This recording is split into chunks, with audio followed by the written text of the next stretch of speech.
Estamos em contato com a deputada federal pelo estado de São Paulo, Tabata Amaral, ela que foi eleita pelo PDT, mas há 2 meses já está fora do partido. Ela procura agora uma nova filiação e ela vai falar mais sobre isso com a gente durante essa entrevista. Deputada, seja muito bem-vinda ao Bastidores do Poder. Bom dia, Marcos. Bom dia, Zezé. Bom dia a todos que nos acompanham. É um prazer estar conversando com vocês.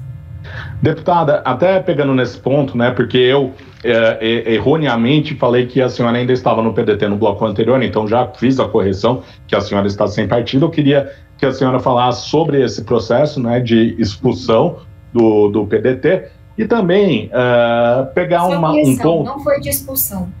Ah, perdão. Pode então explicar a sua saída do PDT. Claro. Bem, algumas pessoas acompanharam de perto. Infelizmente, a gente tem ainda vários problemas que têm que ser enfrentados dentro dos partidos em relação à falta de democracia interna, machismo, e tudo que aconteceu depois do meu voto a favor da reforma da Previdência simboliza um pouco disso.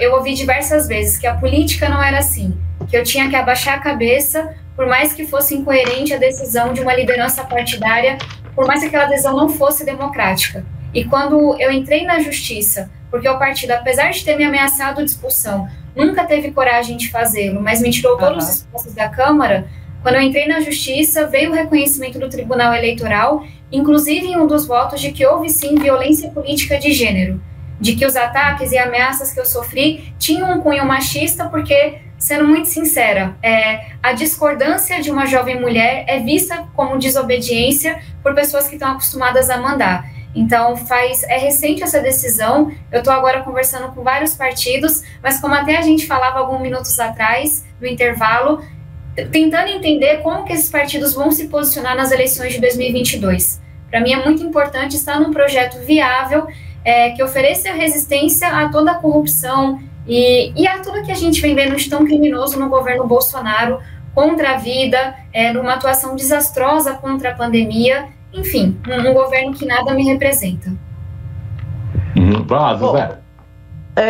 Deputada, a gente também falava no intervalo sobre a questão da terceira via, de como se dará a eleição no próximo ano, na verdade eleições, né, para a escolha de presidente, governadores e nova composição do Congresso Nacional.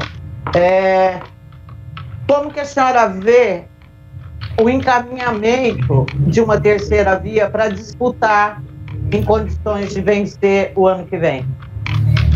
Zezé, a construção dessa terceira via viável, fica até um pouquinho redundante, ela é necessária para a nossa democracia.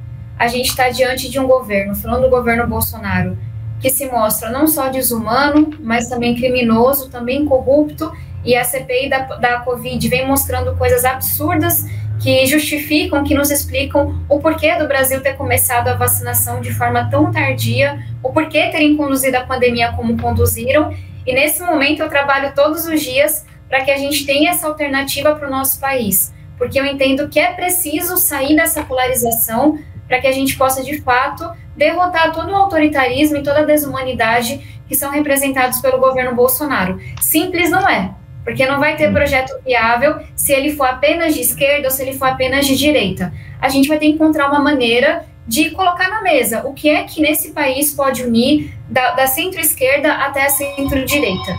Esses pontos em comum não existem.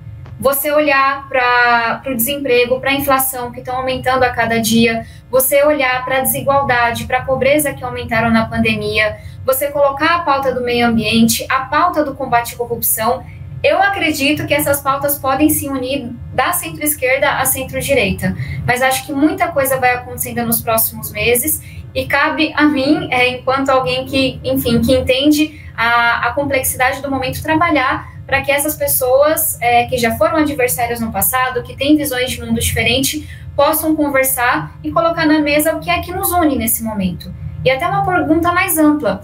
Enquanto país, o que nós somos? O que nós queremos? Eu tenho certeza que não é corrupção, eu tenho certeza que não é essa desumanidade que a gente está vendo no governo Bolsonaro, porque a gente é melhor como país. E nós temos a oportunidade de, enfim, concretizar isso em uma candidatura para o próximo ano. Bom, na eventualidade da gente ter Bolsonaro e Lula. Como que a senhora se posiciona? Eu sei que essa é uma pergunta que muita gente está dizendo, é uma pergunta que nem deve ser colocada, porque nós estamos pulando aí o primeiro turno das eleições, isso não existe. Mas estou arriscando a pergunta para a senhora.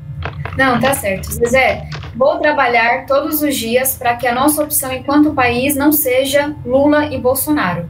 Mas se essa for a opção, como foi em 2018, Haddad e Bolsonaro, eu vou votar no PT.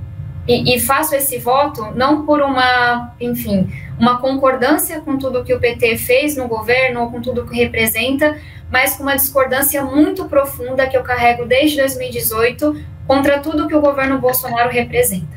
Então, diante de mais de 500 mil de mortes, sendo que centenas de milhares poderiam ter sido evitadas, diante de toda a corrupção com a vacina, com as pandemias, eu não tenho coragem de colocar a nossa democracia em risco desse jeito, de dar o poder a um governo que está aparelhando a Polícia Federal, que está aparelhando diferentes órgãos de controles para proteger os seus filhos, que faz isso porque não gosta de ouvir uma discordância, que ataca todos os outros poderes, porque, enfim, parece menino mimado que não aceita quando a sua opinião não é aquela que é executada. Então, eu vou estar contra esse projeto.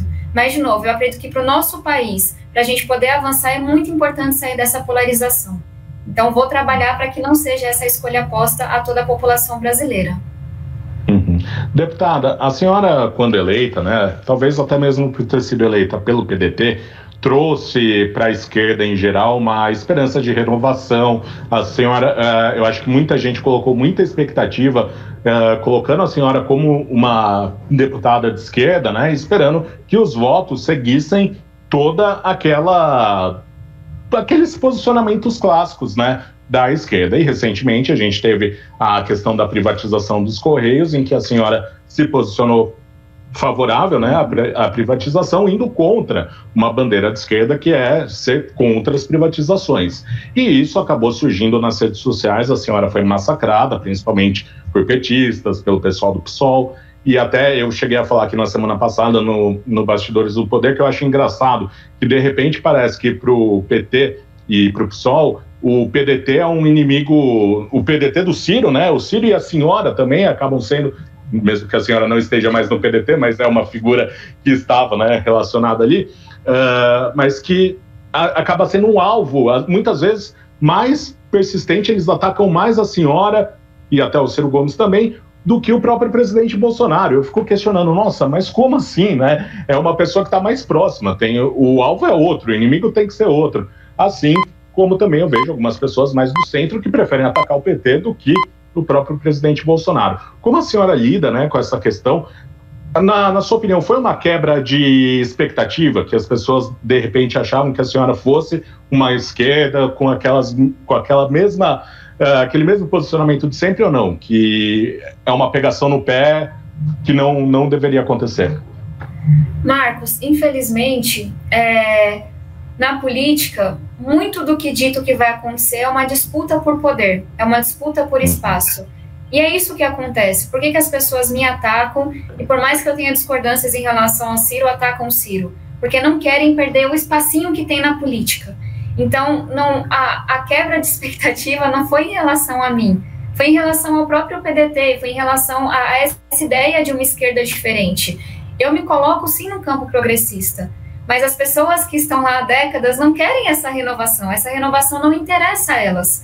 A quem interessa que os dogmas da esquerda sejam questionados, que a cartilha da esquerda seja atualizada.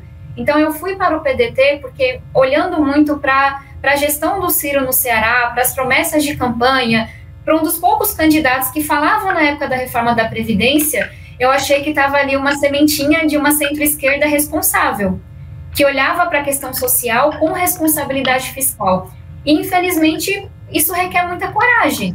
Então, nem todo mundo aguenta. Nem todo mundo aguenta os ataques, as ameaças que eu recebo, nem todo mundo aguenta questionar os dogmas da esquerda. Mas eu venho de um lugar em que, sendo muito sincera, esse debate de esquerda e direita importa muito pouco. Quando você anda na periferia, e eu participei de 2 ações de distribuição de cesta básica no sábado, você vê o quanto que essa esquerda tuiteira está distante da população. E talvez seja por isso, inclusive, que o Bolsonaro tenha recebido mais votos na periferia de São Paulo.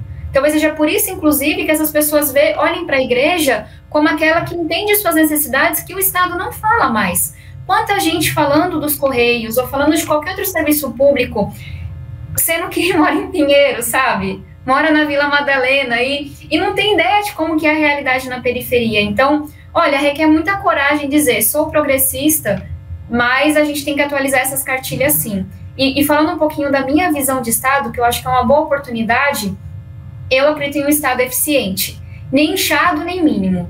E esse Estado eficiente vai ter que se questionar todos os dias, onde é que a gente vai colocar nossos recursos e esforços.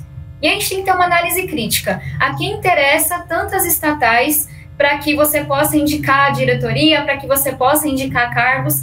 A quem interessa nunca discutir privatizações. Porque eu sou firme em defender, por exemplo, um SUS de qualidade, uma escola pública de qualidade, de ser contra voucher na educação.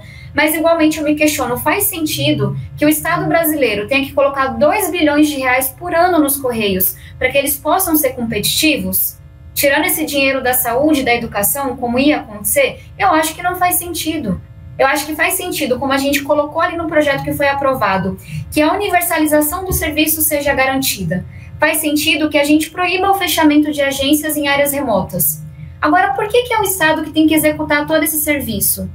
Se, no meu entendimento, telegrama e cartão postal já não diz mais respeito à segurança nacional. Será que não faz sentido a gente pegar esses 2 bilhões de reais que teriam que ser colocados por ano para que se mantivessem competitivos e trabalhar pela universalização da internet, do acesso à internet? No meu entendimento, faz sentido. E é essa provocação que eu faço. Eu acho que a população está cansada, sabe? De um lado tem que privatizar tudo, do outro não pode privatizar nada. A gente tem que debater mérito a mérito, questão a questão, onde é que a gente quer um Estado forte. Para mim, é na saúde, é na segurança, é na educação. E para isso, talvez a gente tenha que abrir mão de algumas áreas que já não são tão mais estratégicas para o nosso país. Mas, para finalizar, requer muita coragem enfrentar o que eu enfrentei nos últimos dias, enfrentar o que eu enfrentei nos últimos 2 anos e meio, lidar com ameaças e ver que, infelizmente, sabe, o combate ao machismo parece só importar quando a mulher em questão, você concorda com as ideias dela, porque eu ouvi de um grande dito filósofo de esquerda que eu era estúpida, que eu não era inteligente, que eu tinha ido para Harvard aprender astronomia, mas não tinha aprendido a pensar. E essa fala extremamente machista de um filósofo de esquerda não incomodou a ninguém de esquerda. Então, a gente tem muitas incoerências para serem enfrentadas. Olha, assim, na verdade, eu acho que mesmo esse discurso de esquerda, sinceramente, quando a gente viu o Lula assumindo, a Dilma, quer dizer, era todo aquele ataque às privatizações do Collor, e houve privatização também. É só um discurso, entendeu? É só um discurso. Mesmo a reforma da Previdência, a reforma que foi aprovada foi uma que a Dilma tentou apresentar e não conseguiu por falta de força política. Mas são essas incoerências que, se você expõe, lá vem palavra. Mas assim, né? Então a sensação que eu tenho é que nego adota um discurso e vai com aquele discurso, e aí é aquela história do estelionato político, chega lá, faz diferente daquilo que pregou, né? Porque sabe que, se inclusive tentar governar com aquilo que pregou a vida inteira, não vai conseguir, não vai ter dinheiro para outras coisas, não é viável. Então, é isso, e eu gosto de acreditar que tem um pouco de espaço para uma política honesta, em que a gente diz o que dá para fazer e o que não dá para fazer. E até uma provocação, assim, muitas pessoas brincam no Twitter, né? Se a Tabata morasse na Europa ou até mesmo nos Estados Unidos, ninguém estaria questionando ela ser progressista.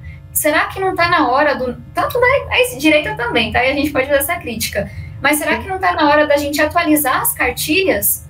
Como é que a gente tem uma direita que se diz liberal, mas é contra direitos LGBT? Assim, como é que a gente diz uma esquerda que se diz prezar pelos mais pobres, mas sempre que você tem um interesse corporativista, sindicalizado, em conflito com o interesse da população, se opta pelo interesse organizado? Porque pessoas da esquerda votaram contra a renovação do auxílio emergencial. E ninguém parece se importar com isso. Então, enfim, vários questionamentos, acho que serão décadas inteiras de debate à frente, mas eu acho que é importante. É importante que a gente tenha pessoas na esquerda questionando os dogmas e incoerências atuais. Assim como é importante que se tenha pessoas na direita questionando esse liberalismo de meia tigela que a gente tem no Brasil. Mas, enfim, já consegui alguns inimigos com essas falas, então bora mudar de assunto. Olha, em relação às eleições ainda, voltando ao assunto, né? Acho que existem 3 candidaturas hoje que já estão postas, que é Lula, Bolsonaro e Ciro Gomes. A gente falou com o Carlos Lupe na semana retrasada, e ele disse que o PDT vai com o Ciro. Você apoiaria o Ciro numa eleição, o Ciro foi um dos grandes críticos a você e que pediu aí a tua saída do PDT, que atacou bastante. Ainda assim, você faria campanha para o Ciro, na eventualidade de sobrar ele? Zezé, talvez soe diferente, porque a gente está acostumado com uma política muito baseada no interesse próprio e no fígado. E quando eu digo que eu vou apoiar qualquer projeto viável que quebre essa polarização, que se opõe ao Bolsonaro, eu realmente quero dizer isso. Eu não teria nenhuma dificuldade de apoiar o Ciro se ele se mostrasse como líder desse projeto viável. Não é o caso hoje. O Ciro vai ter que fazer um trabalho, se quiser ser o candidato, de, congregar mesmo, da centro-esquerda até a centro-direita. Se ele vai conseguir, só o tempo vai dizer. Mas se ele conseguir, terá o meu apoio. E, como disse, a época da votação da Previdência foi muito sofrida, porque foi uma traição muito forte do Ciro, do PDT em relação a mim. Eles sabiam do meu posicionamento e do meu trabalho para mudar completamente a proposta do Bolsonaro. E, inclusive, eu ouvi do próprio Ciro até o dia da votação que daria tudo certo. E depois ele disse, olha, eu não consegui falar com o Lupe, política é assim, você vai ter que votar contra. E foi muito doído desligar o telefone e vê-lo dando entrevista, me chamando de traidora, que estava ferido como um pai, sendo que ele nunca colocou um prato de comida na minha frente. Então, enfim, não sou obrigada a admirá-la, porque eu vi um lado autoritário, um lado machista que eu não conhecia. Mas isso a gente deixa em casa. O que importa é o país. Então, se eu puder contribuir para a construção de um projeto viável, estou aos postos, estou trabalhando com isso. Enfim, vamos ver o que acontece, porque o que está em jogo é muita coisa, né? Nosso povo já sofreu muito. E se a gente tiver a maturidade, enquanto representantes e líderes políticos, de deixar as diferenças em casa e unir, sabe, quem é sensato. E para mim tem que unir da centro-esquerda à centro-direita, eu bato nesses pontos. E tem coisas em comum que podem nos unir. Se conseguirmos fazer isso, vai ser muito bom para o nosso país. Marcão? 11 horas e 24 minutos, Tabata, para encerrar a entrevista, eu queria saber da senhora a respeito do voto impresso, né, que é um assunto que está sendo discutido no Congresso Nacional e que o Arthur Lira agora pautou para a Câmara votar, né, o plenário da Câmara votar, sendo que foi barrado ali um relatório sobre o voto impresso na comissão especializada para o assunto. Como que a senhora vê, primeiro, a pauta, né, vindo a pauta do plenário da Câmara, essa questão, e qual o seu posicionamento, sendo que eu acho que eu já sei qual é, né? Não, meu posicionamento, ele tá claro desde o início, contra essa discussão absurda. Por quê? E eu bato muito nessa tecla porque falta esse diploma de realidade no Congresso. Eu venho de uma comunidade em que até hoje há compra de votos. E eu sei o terror que a milícia no Rio, que o crime aqui em São Paulo, que compradores de voto colocam na população, dizendo que vão dar um jeito de saber em quem a pessoa votou e coisas do tipo. Então, na hora que existe um comprovante, e sabe, ele existe, não importa se você pode levar ele para casa ou não, não importa se você consegue tirar a foto ou não, esse comprovante existe, porque hoje não existe, você registra o seu voto e não tem uma confirmação ali que pode ser printada, que pode ser tirada uma foto. Na hora que essa comprovação existir, isso é tudo que milicianos, que traficantes, que esse povo que compra voto quer, para aterrorizar ainda mais a população. Não tem como ser da periferia, conhecer a realidade que eu conheço e ser favorável a isso. E aí, em relação à decisão de levar esse voto a plenário, no meu entendimento, é uma decisão completamente equivocada. Por quê? Essa matéria já foi derrotada na comissão que estava analisando. Essa matéria vai ser derrotada num plenário. Mas na hora que a gente gasta mais dias discutindo um absurdo como esse, de voto impresso, a gente tira o tempo e energia para discutir o que realmente importa. Então, sabe qual é o saldo? É a gente falando de voto impresso, é a gente falando das teorias mirabolantes, conspiratórias do Bolsonaro, e a gente não falando de educação, e a gente não falando de pandemia, e a gente não falando do desemprego, da inflação. Então, assim, não tem um receio em relação ao resultado da votação. A gente vai derrubar essa matéria. Agora, a minha preocupação é quantas coisas vão deixar de ser feitas porque a gente fica gastando energia sobre um tema que importa tão pouco para quem está na ponta, sabe? E acho que é isso, são cortinas de fumaça, são teorias da conspiração, com fake news e tudo que a gente conhece, que fazem parecer que não estamos no meio de uma pandemia. Mas as pessoas continuam passando fome, continuam desempregadas, continuam com medo. 11h27, quero agradecer a participação da deputada federal Tabata Amaral aqui no Bastidores do Poder. Deputada, muito obrigado, bom trabalho para a senhora aí em Brasília. Marcos, Zezé, muito obrigada por me receberem, um bom trabalho para vocês. Isso a gente não conseguiu falar, mas se vocês puderem ficar de olho na reforma eleitoral e reforma política que estão sendo discutidas, tem muito retrocesso ali. Estão querendo passar isso sem a supervisão da população para beneficiar quem está no poder hoje. Então, só colocando meu posicionamento contra o Distritão e pedindo que vocês, da imprensa, quem nos acompanha agora, fiquem em cima fazendo pressão para que esses retrocessos não aconteçam. Maravilha. E temos feito, viu, deputada? Temos feito. A semana passada a gente abordou isso a semana inteira, viu? Porque vocês têm o poder de simplificar isso para a população, porque parecem que complicam para ninguém entender e não ver o que está acontecendo. Maravilha. Obrigado, deputado. Até a próxima. Um abraço. Tchau, tchau.